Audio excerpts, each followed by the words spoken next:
नमस्कार, मी पंजाब डक। आज आहे 30 जुलै 2025 आणि मी माझ्या शेतात आहे आणि या ठिकाणून आपल्या महाराष्ट्रातल्या शेतकऱ्याला अंदाज देणार आहे 3x1 चा कापूस आहे। आजच्या 49 दिवस झालेले आहेत। एकदा खत दिलेलं आहे, एकदा खत दिलेलं, दोनदा खुरपीला, दोनदा पाळी घातली आणि या ठिकाणून शेतकऱ्यासाठी अंदाज देणार आहे। राज्यातल्या सर्व शेतकऱ्याला सांगू इच्छितो की राज्यामध्ये सांगायचं झालं तर आज आहे 30 तारीख आणि 1 तारखेपर्यंत म्हणजे 1 ऑगस्ट पर्यंत जळगाव जिल्हा, धुळे जिल्हा, नंदुरबार जिल्हा, नाशिक, कळवण, त्याच्यानंतर अहिल्यानगरचा काही भाग, इकडे वैजापूर ह्या भागामध्ये म्हणजे आणखीन 2 दिवस मध्ये थोडा भाग बदलत विखुरलेला स्वरूपाचा पाऊस पडणार आहे।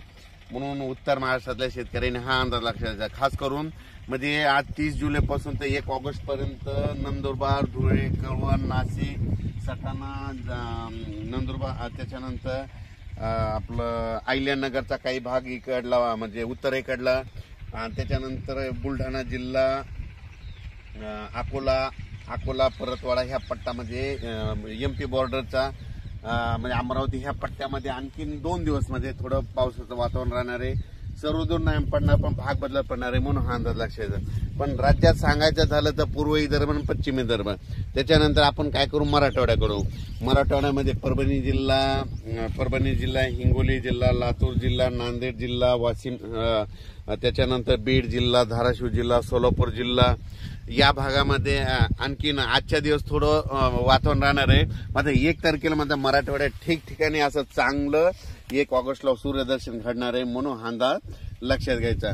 त्याच्यानंतर आपण वळू पश्चिम महाराष्ट्राकडे। पश्चिम महाराष्ट्राकडे देखील आज आणि उद्याचे दिवस सरी त्या चालूच राहतील, पण 2 तारखेपासून तिकडल्यामध्ये पश्चिम महाराष्ट्राकडे 2 ऑगस्ट पासून तिकडे देखील चांगलं सूर्यदर्शन होणार आहे, म्हणून डाळिंब शेतकऱ्यासाठी आनंदाची बातमी, म्हणून द्राक्ष शेतकऱ्यासाठी आनंदाची बातमी।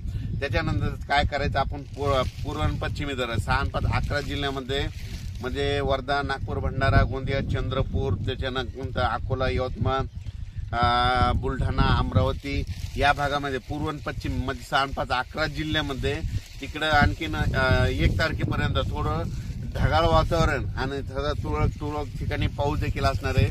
पण 2 तारखेला मात्र चांगलं असं सूर्यदर्शन होणार आहे। 2 तारखेपासून ते 8 ऑगस्ट पर्यंत चांगलं सूर्यदर्शन घडणार आहे, म्हणून तुम्ही ती शेतीची कामे आटपा।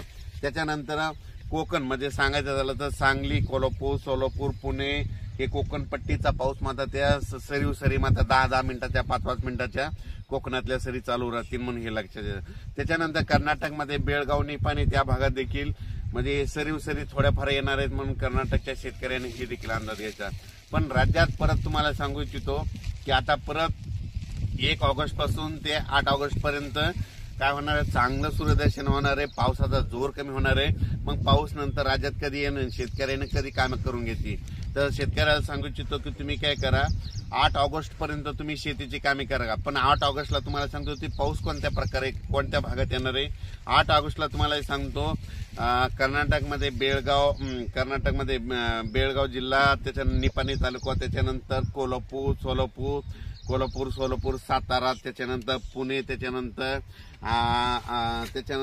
इकडे आपलं पंढरपूर, लातूर, धाराशिव, बीड, त्याच्यानंतर इकडे परभणी, नांदेड, यवतमाळ, चंद्रपूर ह्या पट्ट्यामध्ये मात्र 9 ऑगस्ट नंतर 9, 10, 11च्या दरम्यान तिकडे चांगला पाऊस येणार आहे, म्हणजे पावसाला सुरुवात होणार हे लक्षात घ्यायचं।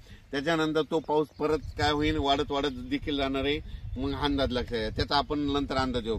पण 9 ऑगस्टला मात्र ह्या पट्ट्यामध्ये चांगला म्हणजे काय झालं, पूर्व विदर्भामध्ये काय झालं, ह्या पूर्व विदर्भाकडे खूप पाऊस पडला, मग इकडला पट्टा राहिला होता, तर आता निसर्ग आता काय होणार आहे म्हणजे ह्या इकडल्या पट्ट्याकडे 9 ऑगस्ट नंतर कोणता परत एकदा सांगतो, कर्नाटकमध्ये बेळगाव, निपाणी तालुका, त्याच्यानंतर सातारा, सांगली, कोल्हापूर, सोलापूर, त्याच्यानंतर पुणे, त्याच्यानंतर अहिल्यानगरचा दक्षिणेचा भाग, त्याच्यानंतर सोलापूर जिल्हा पूर्ण, त्याच्यानंतर धाराशिव जिल्हा पूर्ण, लातूर जिल्हा पूर्ण, परभणी जिल्हा, त्याच्यानंतर बीड जिल्ह्यात जामखेडपर्यंत, त्याच्यानंतर इकडं नांदेड, यवतमाळ या भागामध्ये हा पाऊस येणार आहे 9 ऑगस्ट नंतर, म्हणून हे अंदाज लक्षात येतात.